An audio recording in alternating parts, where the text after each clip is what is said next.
اشعار کی تشریح کرتے ہوئے ہم غزل کو سمجھنے کی کوشش کریں گے اور اس کے بعد میر تقی میر کی شاعری کی خصوصیات دیکھیں گے۔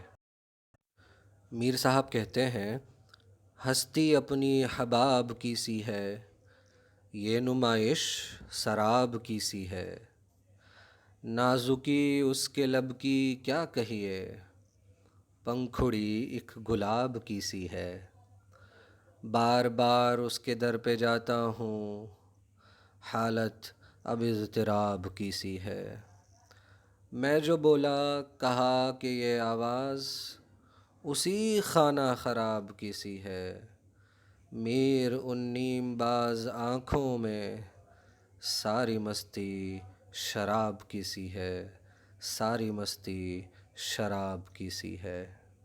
آئیے اب ایک ایک کر کے ہر شعر کو سمجھنے کی کوشش کرتے ہیں۔ ایک بات میں بتاتا چلوں کہ غزل سے لطف حاصل کرنا اصل چیز ہے۔ یہاں ہر شعر کا مفہوم اور مطلب اس غرض سے بیان کیا جا رہا ہے تاکہ آپ غزل کی بذات خود تفہیم سیکھ سکیں، یعنی آئندہ آپ خود سے ہی غزل کو محسوس کر سکیں، خود سے غزل کو سیدھے طور پر سمجھ سکیں اور آپ کے اندر غزل کو سمجھنے کی، غزل سے لذت حاصل کرنے کی صلاحیت پیدا ہو جائے۔ شاعر کیا کہنا چاہتا ہے آپ سیدھے طور پر شاعر سے روبرو ہو سکیں، اس کی بات کو سمجھ سکیں، یہ صلاحیت پیدا کرنے کے لیے ایک ایک شعر کی جو ہے تشریح آپ کے سامنے پیش کی جا رہی ہے۔ پہلا شعر ہے غزل کا، اور یہاں میں بتاتا چلوں کہ غزل کا پہلا شعر مطلع کہلاتا ہے۔ جی ہاں، مطلع کہلاتا ہے۔ آپ جانتے ہیں سورج طلوع ہوتا ہے، تو اسی طرح جہاں سے غزل طلوع ہو رہی ہو، ابھر رہی ہو، نکل رہی ہو، یعنی پہلا شعر غزل کا وہ مطلع کہلاتا ہے۔ کہتے ہیں کہ ہستی اپنی حباب کی سی ہے، یہ نمائش سراب کی سی ہے۔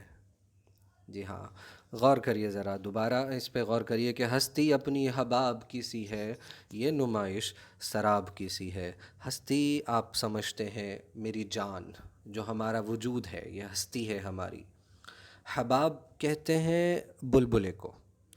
جی ہاں، پانی کا بلبلا آپ نے دیکھا ہے کیسا ہوتا ہے، ہوا میں اڑ رہا ہے اور جیسے ہی سطح پر ٹکرائے گا تو کیا ہوگا کہ وہ بلبلا، اس کا وجود ختم ہو جائے گا۔ تو کہتے ہیں کہ ہمارا جو وجود ہے، ہماری جو ہستی ہے، وہ بلبلے کی طرح ہے، کیسی ہے، کی طرح ہے۔ اور یہ نمائش کہ یہ جو کچھ نظر آ رہا ہے دنیا کے اندر، جو کچھ چکا چوند خوبصورتی اور باہر کی دکھاوٹ نظر آ رہی ہے، میر صاحب کہہ رہے ہیں ارے یہ کچھ بھی نہیں، یہ تو سراب ہے، یہ تو دھوکہ ہے، یہ تو سراب کی طرح ہے۔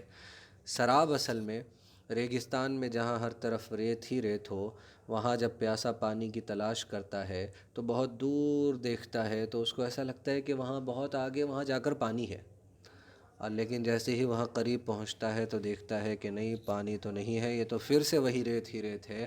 تو وہ جو دور سے جو پانی کا دھوکہ ہے ریگستان کے اندر، اسی کو سراب کہتے ہیں، مراج کہتے ہیں۔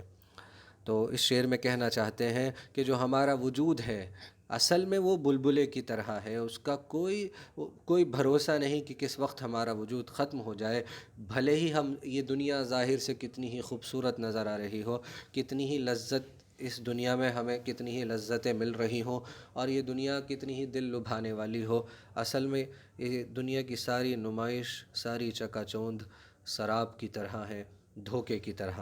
آگے بڑھنے سے پہلے کچھ اہم باتیں اور جان لیتے ہیں۔ دیکھیے، ایک شعر دو مصروں سے مل کر بنتا ہے۔ ہستی اپنی حباب کی سی ہے، یہ ایک مصرع ہے۔ یہ نمائش سراب کی سی ہے، یہ دوسرا مصرع ہے۔ ان دونوں مصروں سے مل کر بنا ہے ایک شعر۔ جی ہاں، اور جیسا بتایا گیا غزل کا پہلا شعر کیا کہلاتا ہے؟ مطلع کہلاتا ہے۔ ایک اور خاص بات ہے مطلع کی، آپ غور کریں گے تو آپ کو نظر آئے گا کہ جو مطلع ہوتا ہے غزل کا پہلا شعر، اس کے دونوں مصرے، یعنی یہ دونوں مصرے کیا ہوتے ہیں؟ ہم قافیہ ہوتے ہیں اور ہم ردیف ہوتے ہیں۔ کیا مطلب ہے اس بات کا؟ یعنی دونوں مصروں میں قافیہ ہوتا ہے، قافیہ ہم آواز جو الفاظ ہوتے ہیں جن کی آواز ایک جیسی ہوتی ہے، آپ ان دونوں مصروں میں دیکھیے ذرا کون سے الفاظ ہیں جن کی آواز ایک جیسی ہے۔ بالکل صحیح پہچانا آپ نے، حباب، سراب، دونوں کی آواز ایک جیسی ہے، اسی لیے کیا ہے؟ قافیہ ہیں۔ یہ دونوں الفاظ آپس میں قافیہ ہیں ایک دوسرے کے۔ اور شعر کے آخر میں جو ایک جیسے لفظ دہرائے جاتے ہیں وہ ردیف کہلاتے ہیں۔ آپ دیکھیں گے کہ پوری غزل میں اس کے بعد، اس شعر کے بعد، ہر شعر کے دوسرے مصرے میں قافیہ بھی اور ردیف بھی بار بار دہرایا جائے گا۔ لیکن یہ پہلے شعر کی خوبی ہے صرف کہ پہلے شعر کے دونوں مصرے ہم قافیہ اور ہم ردیف ہوتے ہیں، دونوں مصروں کا قافیہ ایک جیسا ہوتا ہے اور دونوں مصروں میں ردیف بھی ایک جیسی ہوتی ہے، اور یہ صرف پہلے شعر کے ساتھ خاص ہے۔ آنے والے اشعار میں ہم دیکھیں گے کہ دوسرے، تیسرے، چوتھے شعر میں کیا ہوتا ہے، وہ ہمیں نظر آئے گا۔ آگے بڑھتے ہیں۔ اگلا شعر ہے، نازکی اس کے لب کی کیا کہیے، پنکھڑی ایک گلاب کی سی ہے۔ اپنے محبوب کی طرف اشارہ کر کے میر تقی میر کہہ رہے ہیں کہ میں اس کے لبوں کی نازکی کا کیا بیان کروں، کیسے بیان کروں؟ وہ تو گویا کہ گلاب کی پنکھڑی کی طرح ہے۔ گلاب کی پنکھڑی بھی نہیں کہا، بلکہ کہا کہ گلاب کی پنکھڑی کی طرح ہے، یعنی کیسی ہے وہی جانتے ہیں، میر ہی جانتے ہیں بس۔ یہ اسے آپ محسوس تو کر سکتے ہیں، بیان نہیں کر سکتے کہ وہ کس طرح کا، کس چیز سے تشبیہ دے رہے ہیں ہونٹوں کی نازکی کو۔ آگے بڑھنے سے پہلے ایک بات اور کہتا چلوں۔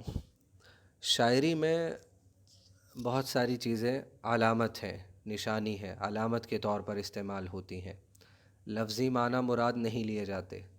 جیسا کہ میں نے شروع میں کہا تھا کہ میر تقی میر صاحب کے والد صاحب نے کیا کہا، بیٹا عشق کرو، عشق، عشق ہی زندگی ہے، عشق سے ہی زندگی ہے۔ تو یہ عشق کیا ہے؟ کیا یہ عشق وہی ہے جو ہم سمجھتے ہیں؟ کیا یہ عشق وہی ہے جو دنیا سمجھتی ہے؟ جی بالکل نہیں۔ غزل میں، خاص طور پر اردو شاعری میں، عشق سے مراد وہ جذبہ ہے، وہ ارادہ ہے جو کسی نیک کام کو، بڑے مقصد کو حاصل کرنے کے لیے استعمال میں لایا جاتا ہے۔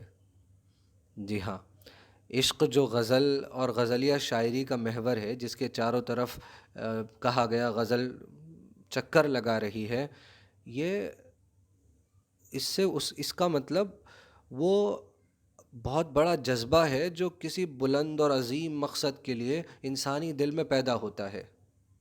جی ہاں، یہ وہ عشق نہیں ہے جو ہم اور آپ سمجھتے ہیں، یا جو فطری کشش جسے ہم سمجھتے ہیں، جو کشش ہوتی ہے اس کو ہم عشق سمجھ بیٹھتے ہیں، یہ ہرگز وہ عشق نہیں ہے۔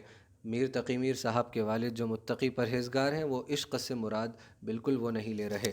تو یہ عشق سے مراد وہ اعلیٰ جذبہ ہے، نیک کام کو، کسی بڑے مقصد کو، آپ کا بہت بڑا مقصد ہے، آپ بہت بڑا نیک کام کرنا چاہتے ہیں، انسانیت کو فائدہ پہنچانا چاہتے ہیں، تو اب جو آپ کی لگن ہے، آپ کے دل میں جو ایک جذبہ پیدا ہو گیا ہے، وہ عشق ہے۔ اور آپ کا جو وہ مقصد ہے، اب آپ اس مقصد کو، وہ جو تصویر ہے جو آپ حاصل کرنا چاہتے ہیں، اس چیز کو آپ ایک صورت بنا دیجئے۔ جی ہاں، ایک انسانی صورت میں ڈھال دیجئے، اور پھر اس کے ہونٹوں کی تعریف کیجئے، اس کے ہاتھوں کی تعریف کیجئے، اس کے چہرے کی، اس کے سر کی۔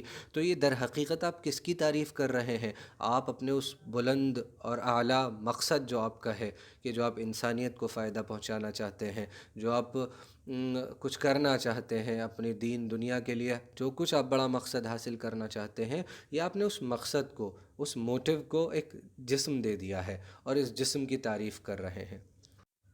تیسرا شعر ہے، بار بار اس کے در پہ جاتا ہوں، حالت اب اضطراب کی سی ہے۔ پھر سے اسی طرح سمجھیے گا، کہتے ہیں کہ اس کے دروازے پر بار بار جاتا ہوں، جو میرا مقصد ہے، جسے میں حاصل کرنا چاہتا ہوں، وہ جو میرا محبوب ہے، میں اس کے دروازے پر بار بار جاتا ہوں۔ دیکھیے، عشق جیسا میں نے بتایا بلند مقصد ہوتا ہے، اسی طرح عشق پروردگار سے بھی ہوتا ہے، اور یعنی یہ جو کیفیت ہوتی ہے جس میں ہم اپنے پروردگار کا، اپنے مالک کا قرب حاصل کرنا چاہتے ہیں، اس کے قریب جانا چاہتے ہیں، یہ بھی اردو شاعری میں عشق حقیقی اس کو سمجھا جاتا ہے۔ جب شاعر نے کہا کہ ارض و سما کہاں تیری وسعت کو پا سکے، میرا ہی دل ہے کہ جہاں تو سما سکے، یعنی یہ زمین اور آسمان میں تو کہاں سما سکتا ہے؟ ہاں میرے دل میں وہ جگہ ہے، میرے دل میں اتنی جگہ ہے کہ وہاں تو سما سکتا ہے۔ تو کہتے ہیں کہ بار بار اس کے در پہ جاتا ہوں، اس کے دروازے پر بار بار جاتا ہوں، اس کو حاصل کرنے کے لیے، اس کو ایک جھلک دیکھنے کے لیے، اور حالت یہ ہو گئی ہے، اضطراب کی سی حالت ہو گئی ہے، تکلیف والی حالت ہو گئی ہے، پریشانی والی، بے چینی والی حالت ہو گئی ہے۔ بس اس بے چینی میں بار بار اس کے در پہ پہنچ جاتا ہوں۔ بے چینی کا یہ عالم ہے کہ در سے واپس آتا ہوں، پھر بے چین ہو جاتا ہوں، پھر حالت خراب ہو جاتی ہے اور دوبارہ اس کے در پہ حاضر ہو جاتا ہوں۔ جی ہاں، یہی پیغام ہم لیں گے اس شعر سے، جس میں میر تقی میر صاحب ہمیں بتانا چاہ رہے ہیں، سمجھانا چاہ رہے ہیں کہ کسی نیک کام کا ارادہ کر لو تو ایسے ہو جاؤ کہ بس اسی کام میں دل لگے اور پھر کسی اور کام میں دل نہ لگے۔ آگے دیکھیے، میں جو بولا کہا کہ یہ آواز اسی خانہ خراب کی سی ہے، کہ جب میں اس کے در پہ چلا گیا یا اس کی گلی میں گھوم رہا تھا تو میں جیسے ہی بولا، میں اس کو پکارنے کے لیے میں نے اس کو پکارا کہ وہ مجھے دیکھے کہ میں اس کے در پر آ گیا ہوں، تو وہاں سے آواز آئی۔ کیا آواز آئی؟ کیا کیا کیا کہا؟ یہ آواز آئی کہ ارے یہ تو وہی خانہ خراب، یہ تو وہی پریشان حال ہے، یہ تو وہی ہمارا دیوانہ ہے، یہ تو وہی ہے جو ہمارے لیے چکر لگاتا پھرتا ہے، یہ تو وہی ہے کہ جس کو دن بھر اور رات بھر ہمارے سوا چین سکون نہیں ملتا، جو بار بار ہمارے در پر حاضر ہو جاتا ہے، اور جس نے اپنی یہ حالت بنا لی ہے کہ خانہ خراب ہو گیا ہے، اور یعنی اس کا حال جو ہے وہ بے حال ہو گیا ہے، پریشان حال رہتا ہے اور بے چین رہتا ہے، ایک بے چینی کا عالم ہے، سکون اس کو میسر نہیں ہے۔ اس غزل کا آخری شعر: میر ان نیم باز آنکھوں میں ساری مستی شراب کی سی ہے۔ جی ہاں، کہتے ہیں میر، وہ جو میرے محبوب کی آدھی کھلی ہوئی آنکھیں ہیں، نیم باز آنکھیں ہیں، ان آدھی کھلی ہوئی آنکھوں میں مجھے ایسا نشہ نظر آتا ہے کہ ایسا محسوس ہوتا ہے، ایسی مستی مجھے محسوس ہوتی ہے کہ تمام شراب گھول کے پی لی ہو۔ یعنی کہتے ہیں کہ اس کی آنکھوں میں مجھے شراب جیسا نشہ نظر آتا ہے۔ کہتے ہیں شراب اگر نشے کی کوئی شکل ہوتی تو وہ مجھے اس کی آنکھوں میں نظر آتی ہے۔ تو کہتے ہیں میر ان نیم باز آنکھوں میں ساری مستی شراب کی سی ہے، آدھی کھلی ہوئی آنکھوں میں ایسا نشہ ہے، ایسی مستی ہے، اپنی طرف کھینچنے کی، ہاں ایسی اس میں صلاحیت ہے کہ آدمی اس کی طرف کھنچا چلا جاتا ہے۔ آدھی کھلی ہوئی آنکھیں ایسی معلوم ہوتی ہیں کہ جیسے اس میں نشہ ہے، اور جس کو پینے کے لیے آدمی اس کی طرف ٹکٹکی باندھے دیکھتا ہی رہتا ہے۔ وہی کیفیت بیان کر رہے ہیں کہ میرا جو محبوب ہے، میرا جو محبوب حقیقی ہے، جس سے جو روحانی عشق جس سے ہے، مجھے جس سے روحانی عشق ہے، پاکیزہ عشق ہے، اور میں جس کو حاصل کرنا چاہتا ہوں، جس نیک مقصد کو میں حاصل کرنا چاہتا ہوں، اس کی آدھی کھلی ہوئی آنکھوں میں اگر میں اس کو جسم دے دوں اور وہ اپنی آدھی آنکھیں کھول لے، تو کہتے ہیں کہ ساری مستی اس میں شراب کی سی ہے۔ پھر یہی کہا جائے گا کہ شراب بھی یہاں وہ شراب نہیں ہے جس شراب کو لوگ پی کر اور ادھر ادھر گلیوں میں گرتے پڑتے پھرتے ہیں اور برے کام کرتے ہوئے نظر آتے ہیں عام طور پر۔ یہ وہ شراب نہیں ہے، بلکہ اس شراب سے بھی وہ نشہ مراد ہے کہ آدمی اس مقصد کو حاصل کرنے کے لیے نشے کسی کیفیت طاری ہو جائے، اس کے اوپر نشہ سا طاری ہو جائے کہ نہیں، جب تک مقصد پورا نہیں کر لوں گا مجھے چین نہیں آئے گا، بس میں تو اسی کا ہو کر رہ گیا ہوں، میں تو اپنے مالک کا ہو گیا ہوں، سارا جنون سوار ہے، لوگ مجنون کہہ رہے ہیں، اس پر نشہ سوار ہے۔ کس کا نشہ سوار ہے؟ اپنے مالک کی محبت حاصل کرنے کا نشہ سوار ہے۔ غور کریے، یہ غزل کا آخری شعر ہے، اور آخری شعر میں آپ کو یہ میر لفظ لکھا ہوا نظر آ رہا ہے۔ جی ہاں، غزل کے آخری شعر کو مقطع کہتے ہیں۔ کیا کہتے ہیں؟ جی ہاں، مقطع کہتے ہیں۔ اس میں شاعر اپنا تخلص استعمال کرتا ہے، پین نیم۔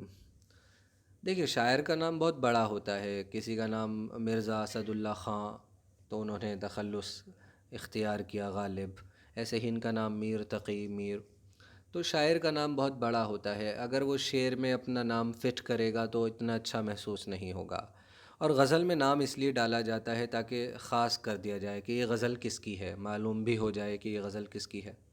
تو اسی لیے شاعر چھوٹا سا نام اپنے لیے چن لیتا ہے، پین نیم اس کو کہتے ہیں، تخلص کہتے ہیں، پھر وہ اپنی غزلوں میں اور اپنی شاعری میں جو ہے اس تخلص کا استعمال کرتا ہے تاکہ اس کی پہچان بھی ہو جائے کہ یہ غزل اس کی ہے، اور وہ اس نام سے ادبی دنیا میں جانا جاتا ہے۔ جیسے غالب، عام طور پہ ہم ان کا پورا نام نہیں لیتے، صرف غالب کہہ دیتے ہیں۔ اسی طرح میر تقی میر کا تخلص میر ہے۔ یہ غزل کا آخری شعر ہے جسے مقطع کہا جاتا ہے، اس میں شاعر اپنا تخلص استعمال کرتا ہے۔ آئیے پھر سے اب غور کرتے ہیں کچھ ضروری باتوں پر۔ غزل یہاں پوری ہو گئی، اب آپ اس کا اکیلے میں مطالعہ کریں اور سمجھنے کی کوشش کریں، اور یہ بات ذہن میں رکھیں کہ لفظی معنی پر نہ جائیں۔ اگر آپ کو لفظی معنی نظر آ رہے ہیں لب اور جی پنکھڑی، گلاب کسی پنکھڑی شاعر کہہ رہا ہے، پھر شراب کسی مستی کہہ رہا ہے، تو ہرگز ان کا وہ مطلب نہ لیں جو مطلب ظاہری طور پر آج کل لیا جاتا ہے، بلکہ یہ علامتیں ہیں۔ اس میں جو کچھ بیان کیا گیا آپ دوبارہ اس کو سنیں۔ میں نے کیا کہا کہ جس مقصد کو آپ حاصل کرنا چاہتے ہیں اس مقصد کو ایک جسم بنا دیجئے، اس نیک مقصد کو ایک جسم کی شکل میں ڈھال دیجئے، اور پھر اس جسم کی ہر چیز کی آپ تعریف کرتے جائیے، کیونکہ آپ کا وہ مقصد اتنا نیک ہے، اتنا اعلیٰ ہے۔ آپ اپنے مالک کے قریب جانا چاہتے ہیں، آپ اس کی محبت میں ڈوب جانا چاہتے ہیں، آپ اس کے لیے تمام کام کرنا چاہتے ہیں، اور وہ بھی اسی عمل کو قبول کرتا ہے جو صرف اس کے لیے کیا گیا ہو۔ اور کہا بھی گیا کہ جس کے دل میں ایمان ہوتا ہے اسے تو اپنے مالک سے، خدا پاک سے سب سے زیادہ محبت ہوتی ہے۔ یہ عشق، یہ محبت نیک، پاکیزہ، روحانی محبت ہے۔ اس کو ہرگز آج والی محبت جو آج کے لوگ آوارہ گردی میں اور نہ جانے کیسے کیسے تجربے کرتے ہوئے محبتیں کر رہے ہیں، وہ محبت کے دھوکے میں پڑے ہوئے ہیں اور اس کو انہوں نے محبت سمجھ رکھا ہے۔ ہرگز وہ محبت نہیں ہے، ہرگز وہ محبت نہیں ہے، وہ دھوکہ ہے، پریشان کر دینے والی چیز ہے، اور دونوں کے دونوں چند مدت بعد لٹا ہوا سا محسوس کرتے ہیں جو اس عمل میں شامل ہوتے ہیں۔ لیکن یہی اگر محبت ماں باپ میں ہو، بچے کی ماں سے ہو، بچے کی باپ سے ہو، بھائی بہنوں میں ہو، شوہر بیوی میں ہو، تو یہ تمام محبتیں بے حد روحانی ہیں، پاکیزہ ہیں، قابل قبول ہیں۔ کہا گیا تھا کہ غزل کا پہلا شعر مطلع کہلاتا ہے، اور جو مطلع ہوتا ہے اس کے دونوں مصرے ہم قافیہ اور ہم ردیف ہوتے ہیں۔ حباب، سراب قافیہ ہے، کیسی ہے، یعنی شعر کے آخر میں جو لفظ دہرائے جاتے ہیں انہیں ردیف کہتے ہیں۔ دوسرا شعر دیکھیے، نازکی اس کے لب کی کیا کہیے، یہ دوسرے شعر کا پہلا مصرع ہے، لیکن آپ دیکھیں گے کہ یہاں پر حباب کا قافیہ نہیں ہے، لب حباب کا قافیہ نہیں ہے۔ دوسرا مصرع دیکھیے اس شعر کا، پنکھڑی ایک گلاب کی سی ہے، تو آپ کو یہاں گلاب ملے گا، جو حباب کا بھی قافیہ ہے، سراب کا بھی قافیہ ہے۔ پتہ یہ چلا کہ تیسرا شعر بھی دیکھ لیں، بار بار اس کے در پہ جاتا ہوں، پھر سے دیکھیے حباب کا قافیہ ہے نہ سراب کا قافیہ ہے۔ پھر آگے دیکھیے دوسرا مصرع، حالت اب اضطراب کی سی ہے، یہاں پھر سے اضطراب، سراب، گلاب، یہ سارے کے سارے، اور پھر خراب، اور پھر آخر میں شراب۔ تو یہ جو پہلے شعر کے بعد دوسرا شعر ہو، تیسرا شعر ہو، ان کے بعد والے مصرعے میں، جی ہاں، دوسرا شعر ہے تو دوسرا مصرع، تیسرا شعر ہے تو اس کا دوسرا مصرع، اس میں وہی قافیہ جو پہلے شعر میں استعمال ہوتا ہے دہرایا جاتا ہے، یعنی اس کی جیسی آواز والے الفاظ کا استعمال کیا جاتا ہے۔ اور اسی طرح ردیف کو بھی کیسی ہے آپ دیکھیں گے ہر شعر کے دوسرے مصرعے میں دہرایا گیا ہے، اسی لیے اس کو ردیف کہتے ہیں۔ امید کرتا ہوں غزل آپ کو سمجھ آئی ہے، غزل سے آپ نے لذت حاصل کی ہے۔ اکیلے میں آپ مطالعہ کریں اور سمجھنے کی کوشش کریں۔ آئیے اب مختصر طور پر میر تقی میر صاحب کی شاعری کی خصوصیات دیکھ لیتے ہیں۔ سب سے پہلی اور سب سے بڑی خوبی ہے سوز و گداز۔ جی ہاں، یہ سوز و گداز کیا ہوتا ہے؟ بتایا گیا تھا کہ ان کے لہجے میں درد ہے، نرمی ہے، ان کی غزلوں کو پڑھ کر دل میں کسک پیدا ہوتی ہے، درد پیدا ہوتا ہے، اور یہ ایسا کہ دوسروں کے دکھ درد کو سمجھنے اور ان سے ہمدردی کی طرف کھینچتا ہے۔ یعنی ہمارے دل میں بھی احساس پیدا ہوتا ہے کہ ہم دوسروں کے درد کو سمجھیں اور اس کے ساتھ ہمدردی کا معاملہ کریں. اسے سوز و گداز کہتے ہیں کہ جب آپ کو غزل پڑھ کر دوسروں کے لیے، شاعر کے لیے، دوسروں کے لیے ہمدردی پیدا ہونا، تو یہ جو احساس ہے یہ سوز و گداز کی کیفیت ہوتی ہے. دوسری بڑی خوبی ہے کہ ان کی جو زبان ہے نا، انہوں نے جو الفاظ کا استعمال کیا ہے وہ عام فہم ہے، آسانی سے عام سمجھ میں آنے والے الفاظ ہیں اور سادہ زبان کا استعمال ہے. انہوں نے خود لکھا ہے اپنی زبان کے بارے میں کہ جو دہلی کی سیڑھیوں پر، جامع مسجد کی سیڑھیوں پر جو زبان، جو محاورے بولے جاتے ہیں، انہوں نے اس کا استعمال کیا ہے. تو بڑی ہی خوبصورت، سہل ممتنع، آسانی سے سمجھ میں آنے والی زبان ہے. اس دور میں کہ جب فارسی کا دور چل رہا تھا، فارسی کا زیادہ چرچا تھا، اس دور میں میر تقی میر صاحب اتنی صاف شاعری کر رہے تھے جو آج بھی آسانی سے سمجھ میں آ جاتی ہے. میر تقی میر کو غزل کا امام بھی کہا جاتا ہے. جی ہاں. تو وہ ساری باتیں آپ دہرا لیں ایک بار پھر سے کہ غزل کا جو پہلا شعر ہے وہ مطلع کہلاتا ہے اور ہم دونوں مصرے ہم قافیہ اور ہم ردیف ہوتے ہیں. اس کے علاوہ آخری شعر مقطع کہلاتا ہے جس میں شاعر اپنا تخلص استعمال کرتا ہے. دو مصروں سے مل کر ایک شعر بنتا ہے. جی ہاں. تو یہ غزل کی بنیادی باتیں ہیں. آئندہ بھی جب ہم کسی غزل کا مطالعہ کریں گے تو جو باتیں رہ گئی ہیں ہم غزل کی ان خوبیوں کو آپ کے سامنے رکھنے کی کوشش کریں گے. امید ہے آپ کو یہ سبق سمجھ میں آیا اور آپ کو سن کر اچھا لگا ہوگا. آپ کی سماعتوں کا شکریہ.